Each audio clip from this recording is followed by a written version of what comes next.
그래서 아픈 손가락 유다라는 제목으로 하나님의 말씀을 전하도록 하겠습니다. 자녀에 관한 속담 중에 10손가락 깨물어서 안 아픈 손가락 없다라는 그런 말이 있죠. 10손가락을 깨물었을 때 아프지 않은 손가락이 없는 것처럼 자녀들을 향한 부모의 편향적이지 않은 그런 사랑을, 부모의 마음을 이야기할 때 이 속담을 쓰고는 합니다. 여러분, 부모는 물론 자녀를 다 사랑합니다. 그런데 자녀를 키워서 아실 테지만 자녀들 가운데 유난히 아픈 손가락 된 자녀가 있습니까? 없습니까?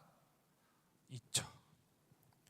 인생에 큰 풍랑이 없이 무난하게 잘 사는 자녀의 인생과 인생의 큰 어려움과 풍랑을 지나고 있는 자녀를 볼 때 자녀 모두 다 사랑하지만 부모 입장에서는 연약하고 고생하고 있는 자녀에게 마음이 더 가는 것은 사실이죠. 이는 그저 누구를 더 사랑한다라는 의미가 아니라 작고 연약하기에 마음이 더 쓰이는 그 부모된 마음을 보여줍니다. 예수님에게도 10손가락과 같은 12명의 제자들이 있었습니다. 혈기가 왕성한 제자도 있었고, 의심이 많은 제자도 있었고, 겁이 많은 제자도 있었고, 산수가 빠른, 자기 이익을 계산하기 좋은 빠른 그런 제자도 있었습니다. 그 중에 오늘 본문에 나오는 이 가룟 유다라는 제자가 있는데요, 물론 12명의 제자들이 다 예수님께 소중했겠죠. 3년이라는 시간 동안 먹고 마시고 자고 가르치고 나누고 그들을 위해서 기도했던 그 3년이라는 시간이 다 예수님께 소중하고 그 가운데 함께했던 모든 제자가 다 소중했을 겁니다. 그런데 그 12명의 제자 중에서 마치 아픈 손가락과 같은 제자를 뽑으라고 한다면 바로 가룟 유다이지 않겠습니까? 우리는 생각합니다. 은 30에 예수를 팔았기 때문에 가룟 유다는 예수님을 부인하고 배반하고 도망쳤던 다른 제자들보다 더 죄가 크고 무거운 배은망덕한 아주 몹쓸 존재라고 우리는 생각하죠. 그러나 그것은 우리의 생각이지 제자들과 특별히 오늘 본문에 나오는 가룟 유다를 바라보시는 예수님의 마음은 우리와는 달랐습니다. 오늘 이 말씀을 통하여서 주시는 그 하나님의 마음들을 함께 나누기를 바랍니다. 우리 먼저 21절의 말씀 같이 함께 읽어보도록 하겠습니다. 21절 말씀 읽겠습니다. 시작. 예수께서 이 말씀을 하시고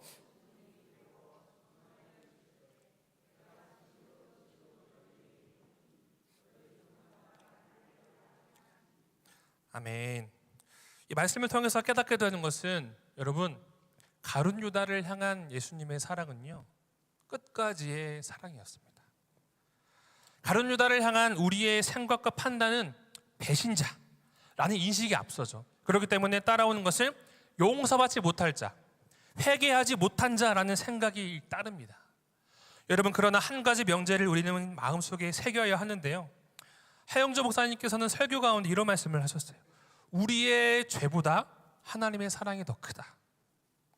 우리는 죄를 생각하고 죄를 대할 때 무게감을 두고 판단을 합니다. 그러나 성령을 회방하는 죄를 죄하고는 예수님의 십자가로 씻을 수 없는 불완전함과 연약함으로 인한 죄는 존재하지 않습니다. 이처럼 예수님을 배반한 가룟 유다의 죄도 예수님의 십자가로 씻김받을 수 있는 죄. 이것을 기억할 때 이 가룟 유다를 향한 예수님의 마음이 그를 향한 끝까지의 사랑임을 우리가 받아들일 수가 있게 되는 거죠. 오늘 본문에 앞서 이미 예수님께서는 제자들 중에서 한 사람이 자신을 팔 것이다라고 예고를 하셨어요. 그리고 그에 대한 조금 더 구체적인 이야기가 오늘 본문에 나오는 명확하게 그가 가룟 유다이다라는 것을 가르쳐 주십니다. 오늘 이 말씀을 살펴볼 첫 번째 메시지는 이 가운데 품으신 예수님의 마음인데, 여러분, 우리가 성경을 볼 때 팩트를 파악하는 것도 너무나 중요하지만 그 팩트 가운데 담겨있는 마음을 보는 것도 너무 중요해요. 예를 들면 자녀를 혼낼 때 자녀를 혼내는 것에만 집중을 하면 훈육 자체만 보게 되지만, 자녀를 지금 혼내고 있는 부모의 마음에 집중하게 되면 훈육 속에 담긴 부모의 마음이 미움이 아니라 사랑이라는 것을 알게 되는 것처럼 말이죠. 지금 가룟 유다가 예수님을 팔 것에 대하여서 말씀하시는 예수님의 마음은 바로 21절 말씀처럼 괴로워지곤하셨다. 괴로워졌다라는 거. 세번역 성경 보시면 마음이 괴로우셔서라고 번역을 하고 있어요. 이것이 예수님의 마음입니다. 배반할 제자를 향하여 괘씸해하고 정죄하고 너 왜 그래? 내가 너에게 준 사랑이 얼마인데? 라는 것이 아니라 유다의 배신을 말씀하시는 주님의 마음은 괴로움이었어요. 배반으로 인하여 그 배신감으로 인하여 다른 괴로움이 아니라 유다를 향한 안타까움이었다라는 거죠. 즉 유다를 향한 예수님의 마음은 오늘 말씀의 제목처럼 아픈 손가락이었다는 거죠. 요한복음 13장 26절의 말씀 보시면 이런 구절이 있습니다. 같이 함께 읽어보겠습니다. 시작. 예수께서 대답하시되 내가 떡 한 조각을 적셔다 주는 자가 그니라 하시고 곧 한 조각을 적셔서 가롯 시몬의 아들 유다에게 주시니. 아멘. 예수님께서 제자들 가운데 너희 중에 한 사람이 나를 팔 거다라고 말씀하십니다. 그 이야기를 들었을 때 제자들의 반응은 어떠했을까요? 당연하지 라고 생각했을까요? 아니면 누굴까 궁금했을까요? 당연히 누구일지 궁금했겠죠. 그래서 사랑하는 제자 사도 요한이죠. 사도 요한이 예수님께 묻습니다. 예수님의 팔자가 누굽니까? 라고 묻습니다. 그리고 그런 질문에 대한 답이 방금 읽은 26절의 말씀인데 내가 떡 한 조각을 적셔주는 자가 그다. 우리는 이 본문의 말씀을 볼 때 이렇게 생각합니다. 그렇지, 이 떡을 지금 받는 자가 용의자야 라고 생각을 합니다. 그런데 그거는 지금 성경을 이미 독자된 우리, 그리고 이미 유다가 배반할 것을 알고 있는 우리가 볼 때 느끼는 마음이지, 이 본문을 읽을 때 우리가 살펴보아야 하는 것은 지금 이 떡 한 조각을 주시는 예수님의 마음이에요. 요한복음 13장을 보시면 예수님의 두 가지 행동이 기록되어 있는데 첫 번째는 세족식, 발을 씻기는 예수님의 모습이고 또 한 가지가 오늘 본문에 나오는 한 조각의 떡을 포도주에 찍어서 주시는 모습이에요. 여러분, 예수님이 나누시는 떡과 포도주는 무엇을 의미합니까? 예수님의 피와 살이죠. 여러분, 예수님은 그 피와 살의 의미를 유다에게도 주셨어요. 그냥 이는 비단 단순히 내가 지금 포도주에 떡을 찍어서 주는 이 사람이 나를 배반할 자야라는 사인의 의미가 아니라 그 또한 이 성찬, 십자가의 사랑에 참여하기를 바라셨던 예수님의 마음이에요. 예수님은 다 아셨죠. 한 조각을 적셔서 유다에게 주시니 여기에 유다를 향한 예수님의 마음이 담겨 있는 거예요. 여러분, 이 장면 속에 담겨져 있는 은혜를 캐기 위해서는 한 가지 알아야 할 것이 있는데요. 사진을 좀 한 장 보시겠습니까? 사진을 보여주시면 어떠한 사진이죠? 유명한 사진이죠. 최후의 만찬이라고 하는 그림입니다. 인터넷에 치면 많이 나와요. 우리가 보통은 생각하는 최후의 만찬의 이미지입니다. 가운데 예수님이 센터에 딱 계시고 일자로 된 딱 식탁 위에 제자들이 딱 서 있는 거. 여러분, 여기서 유다는 누구일까요? 여기 제자들 중에서 모르죠. 그런데 성경을 연구했던 사람들에 의하면 당시 신약 시대의 식사 문화는 이러한 일자형의 식탁이 아니라 말발굽 모양 혹은 디귿자의 모양이었다라고 해요. 그래서 제가 좀 사진을 좀 찾아봤는데 많이 나오진 않더라고요. 아마 이런 모습이지 않을까 싶습니다. 보시면 가운데 예수님이 계시고 탁자가 일자입니까? 굽어져 있습니까? 굽어져 있어요. 이게 당시 식탁을 나누었던 문화의 모습인데 일단 자리 배치가 중요합니다. 중요한 인물, 센터인 사람이 가운데 중앙에 딱 앉고 중요하게 여기는 정도, 그리고 아끼는 정도에 따라서 옆에서부터 점점 끝자리로 자리를 배치를 해요. 그리고 지금 몇몇 성경 연구가들에 따르면 이렇게 연구하는 분들도 계시더라고요. 일단 예수님을 포함해서 제자가 12명이니까 총 몇 명이죠? 13명이죠. 가운데 예수님을 딱 앉히면 몇 명이 남습니까? 12명. 그러니까 가운데 책상에는 식탁에 예수님이 딱 앉고 오른쪽과 왼쪽에는 제자들 한 명씩 앉히고 3명, 그리고 나머지 식탁 2개에 10명씩 앉아서 총 13명이 앉았다라고 말을 하는 학자들도 있더라고요. 그런데 일단 오른쪽에는 누가 앉았을까요?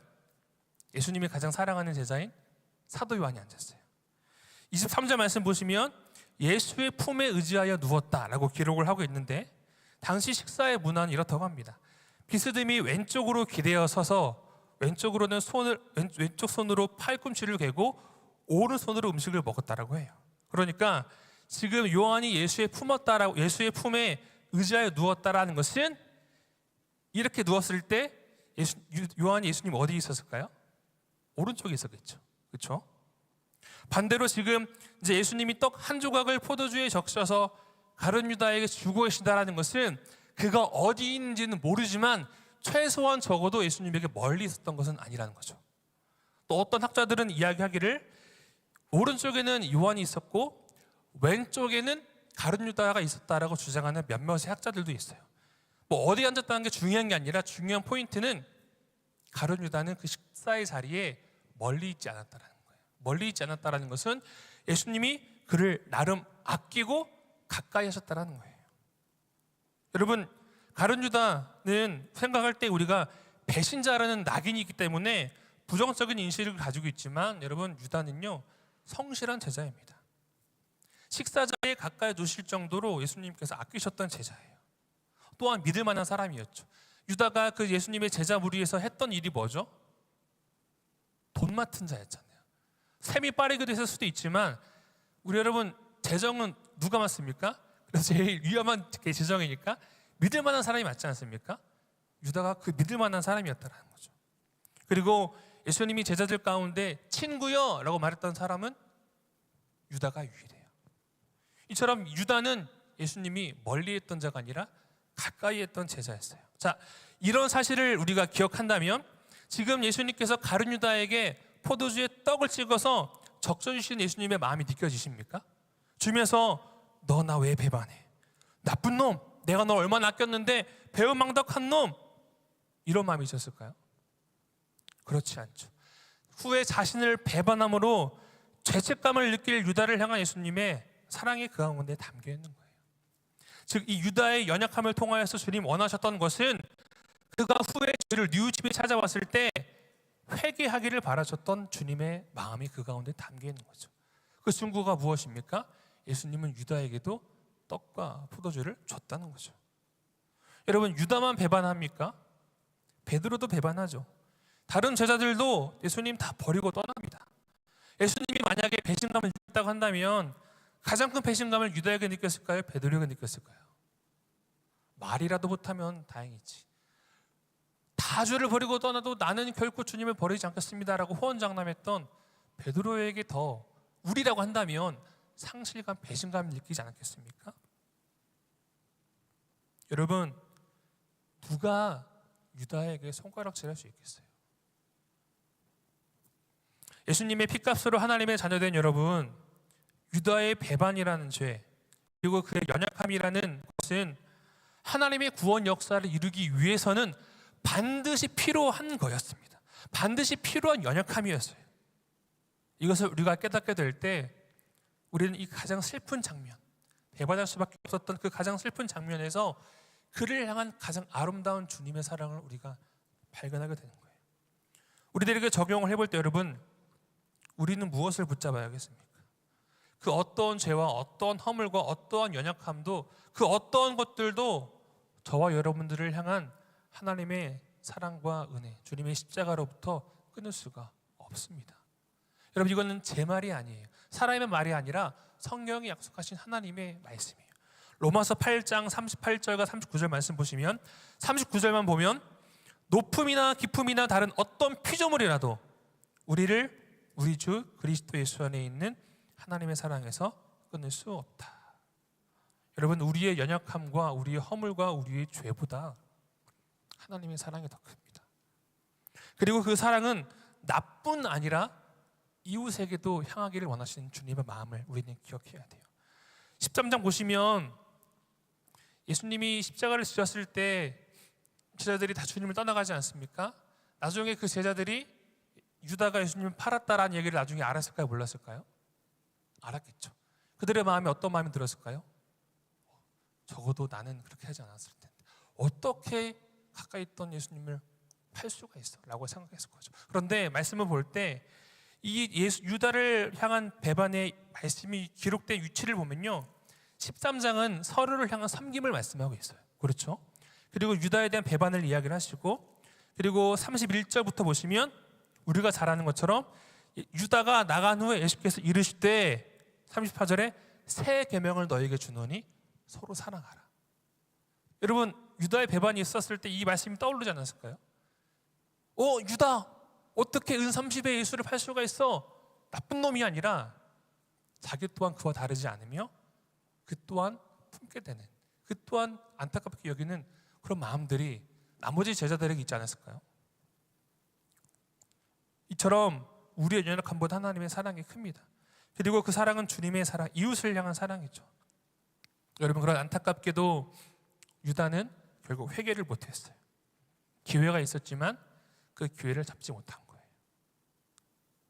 우리에게는 여러분 기회가 있죠. 예수님의 십자가가 주어졌기 때문에. 오늘의 말씀을 들으며 나아가는 우리의 심령에 말씀하시는 성령의 감동이 있게 되기를 축원합니다.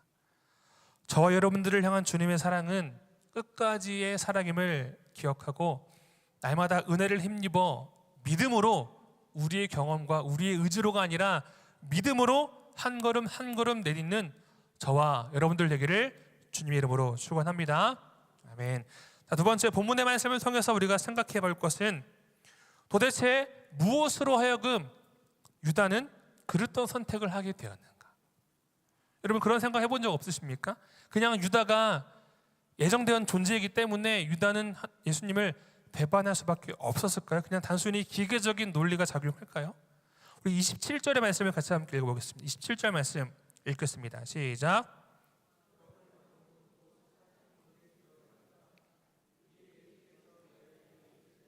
내가 하는 일을 속히 하라 하시니. 아멘. 이런 질문이 들더라고요. 나름 성실하고 예수님이 가까이 두었던 유다가 왜 예수님을 배반하는 선택을 했을까? 유다는 셈에 능통한 사람이었겠죠. 계산기를 두드려 봤을 것 같아요. 계산을 해보니까 예수님을 지금 타이밍에 파는 것이 자기가 손해보지 않을 것 같다 생각했던 거죠. 계산해본 결과 예수님을 파는 것이 자신에게 이익이다라고 생각했던 겁니다. 여러분, 유다의 이 계산을 사단이 이용하여서 예수를 팔려고 하는 마음을 불어넣은 거예요. 여러분, 그런데 유다는 처음부터 그렇지 않았습니다. 그 유다 대신의 입맞춤이라는 책을 보면 이런 글이 있는데요. 한번 눈으로 따라오시면서 읽으면 좋을 것 같아요. 타 민족의 지배하에 있는 민족의 한 사람으로서 유다는 어릴 때부터 고통과 슬픔, 분노와 좌절감이 가득한 파란만장한 삶을 산다. 성인이 되어 예수를 만나면서 하나님이 약속한 메시아이자 로마의 통치를 무너뜨릴 장래의 왕을 발견했다고 믿는다. 희망에 부푼 유다는 평생 기다려온 변화를 일으킬 준비를 하고 그의 제자로 합류한다. 그러나 로마의 지배에서 벗어난 자유로운 나라를 꿈꾸는 유다의 환상은 예수의 이해할 수 없는 행동들로 인하여 깨진다. 예수는 종교와 율법에 얽매이지 않고 압제받는 이들을 옹호하고 압제자들을 정죄하지 않고 자기 민족의 권리를 찾는 일보다 개인의 회복에 더 관심을 보이는 듯했다. 결국 유다는 사랑하는 스승이 자신이 기대했던 대로 민족을 해방시킬 자가 아니라 전혀 다른 일을 도모하는 사람이라는 사실을 직시하게 된다. 그러나 유다는 갈등하면서도 계속 예루살렘의 마지막 입성까지 예수와 함께한다. 그렇게 사랑하고 따르던 스승을 권력자들의 손에 넘겨주기 전까지. 좀 저는 새롭게 다가오더라고요. 여러분, 유다는 예수님을 나름 따랐던 사람입니다. 재정을 맡았던 사람이고 성실했던 사람입니다. 그리고 예수님을 따랐을 때 가벼운 마음으로 따랐을까요? 가벼운 마음으로 따르지 않았을 거죠. 나름 자신의 것을 포기하고 예수님을 따랐을 거예요. 그런데 3년이라는 시간 동안 보니까 처음은 그렇다 쳐. 그런데 해가 지나면 지날수록 자신이 기대했던 예수님의 모습이 아닌 거예요. 십자가를 진다느니, 원수를 사랑하다느니, 죽으러 간다느니, 이런 말도 안 되는 이야기를 하면서 자신의 생각했던 메시아로부터 멀어지고 있는 예수님 모습을 본 거예요. 그러면서 하나님의 때가 다가왔을 때 은 30이라도 받아야 자기가 포기하며 살았던 3년의 시간을 조금이나마 보상받는 마음이 없었을까요? 은 30이라도 받고 보상을 팔아야 보상받을 수 있을 것 같다는 셈이 그에게 있었고, 이 계산을 해보고 판단하기에 지금 타이밍에 지금이라도 예수를 팔아야 그것이 더 가치 있다라는 선택을 유다가 한 거죠. 여러분, 어떤 이들은 말을 할 수도 있습니다. 유다의 배신에 대해서 요한복음 6장 70절을 보면 예수님께서 유다를 향해 이렇게 말씀하시거든요. 이 사람은 마귀니라. 여러분, 유다가 마귀일까요? 유다는 태어날 때부터 그냥 존재적으로 끝으로 지옥에 갈 수밖에 없는 사람이었을까요? 그렇게 할 수밖에 없는 운명을 태어난 존재였을까요? 이 말씀은 유다의 존재 자체가 마귀라는 의미가 아니에요. 마귀에게 영향력을 내어줬다라고 해석을 해야 돼요. 왜? 만약 마귀의 종으로 유다를 버리시고자 했다면 굳이 유다에게는 예수님의 피와 살을 줄 필요가 없었겠죠. 여러분, 또한 예수님은 베드로에게도 뭐라고 말씀하셨죠? 사탄아 말씀하십니다. 베드로가 사탄이어서 그렇게 말씀하신 겁니까? 아니죠. 사탄의 영향력, 지배인 놓여 있는 것을 이야기하신 거예요. 이처럼 마귀에게 마음을 내주기 시작한 가룟 유다를 충격요법으로 깨우치게 하기 위하여 그런 표현을 쓰신 거죠. 그리고 그 하이라이트가 오늘 본문의 말씀처럼 마지막 만찬에서 유다에게 떡과 포도주를 주시는 그 장면이 그 증거가 되는 거예요. 이를 뒷받침하는 또 다른 증거가 있는데, 오늘 본문에 보시면 이 마귀가 유다에게 들어갔다라는 시점이 세족식 이후에 들어갔다라고 기록을 하고 있는데, 이 사건을 다룬 누가복음 22장 말씀 보시면 이 일이 있기 이전에 들어갔다라고 기록을 하고 있어요. 그러면 두 가지가 다른 내용을 이야기하는 걸까요? 아니죠. 어떤 의미냐면 이전에도 사탄이 간간히 그런 마음을 줬던 때가 있었는데 오늘 이 일을 기점으로 마음을 유다가 딱 먹은 거예요. 여러분, 우리도 그렇죠. 신앙생활 속에서 갈팡질팡하잖아요. 하나님의 뜻 가운데에 또 세상의 뜻 가운데 하나님의 음성을 듣기도 하고 사단의 이끌며 끌려가기도 하고 우리도 갈팡질팡하잖아요. 유다도 그런 거죠. 왔다 갔다 하다가 결정을 내린 거죠. 오케이, 예수 팔아야지. 이처럼 계산적인 유다였어요. 그리고 또 한 가지 30절 말씀 보시면 유다가 그 조각을 받고 곧 나가니 밤이다. 여러분, 떡을 받아든 유다가 그 떡을 먹습니까? 안 먹습니까? 안 먹어요. 그리고 밤이다라는 것은 그가 영적인 캄캄함에 놓여 있는 것을 보여주는데, 지금 예수님이 베푸신 그 피와 살의 은혜가 여러분 유다에게는 아무런 영향을 주지 못한 거예요. 모두 다 동일하게 받았지만 유다는 먹지 않고 그냥 받아서 나가요. 여러분, 이 과정을 어떻게 이해하십니까? 유다는 정말 마음으로는 예수님을 따르기를 원했는데 배신하기를 원치 않았는데 사단이 강하게 역사하여서 어쩔 수 없이 예수님을 배반했다고 생각하십니까? 사단의 유혹에 가룟 유다가 마음을 여는 거죠. 그리고 그 마음을 여는 과정 가운데 유다의 계산기 탁탁탁 두드려본 그게 들어가 있는 거예요. 여러분, 우리도 유다와 같죠. 여기서 설교하는 저도요, 날마다 예수님 배신합니다. 날마다 예수님 배반하고 말만 앞설 때가 너무나 많아요. 열심만 앞섭니다. 그리고 계산을 합니다. 11조를 비롯하여서 헌금도 계산을 해서 딱 합니다. 봉사도 계산해요. 여유 있을 때는 하지만 여유 없을 때는 봉사 안 해요. 못해요. 왜? 계산 때려보니까 도저히 지금은 주님께 헌신할 수 있는 계산이 안 나오거든. 그러면서 하는 거죠. 신앙생활을 할 때에도 적당한 기준을 세워둡니다. 이 정도면 됐지. 이것을 넘는 헌신을 우리는 하려고 하지 않아요.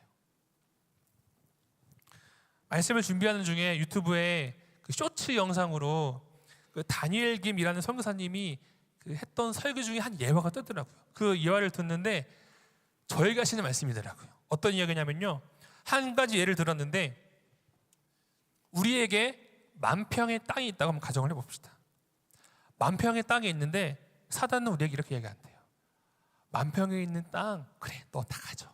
다 가져도 괜찮아. 원래 네 거잖아. 그런데 그 가운데에 있는 아주 작은 땅 100평 있잖아. 그것만 나에게죠. 혹은 10,000평의 땅 있잖아. 그거 그래, 하나님께 드려. 다 드려도 돼. 10,000평 그래, 하나님 주신 은혜에 비하면 크지, 별로 아니지, 다 드려. 그런데 그 가운데 있는 작은 100평의 땅은 하나님 드리지 말고 네가 가져도 돼. 그런데 미국이나 일본과 같은 나라의 부동산법을 보면 이렇다고 하더라고요. 10,000평이나 되는 땅이 내 거가 아니라 다른 사람 거여도 그 가운데 있는 가장 작은 땅 이 100평이 내 것이라고 한다면 그 땅의 접근성을 보장해 주기 위해서 도로를 내줄 수 있는 권리를 준대요. 그러니까 10,000평 중에 100평이 자그마한 것이 있어도 그 가운데 있는 작은 100평 때문에 그 10,000평의 땅에 도로를 내줄 수 있는 권리를 준다는 거예요. 이게 사단의 방법이죠. 유다는 이처럼 가장 중심된 선택을 할 때 사단의 음성에 마음을 빼앗기고 예수님을 넘기는 선택을 한 겁니다. 여러분, 얼마나 안타까운 선택입니까? 그런데 이러한 비단 모습이 유다만의 모습입니까? 우리에게 이러한 주님을 배반할 만한 곳곳에서의 유혹들이 찾아오죠.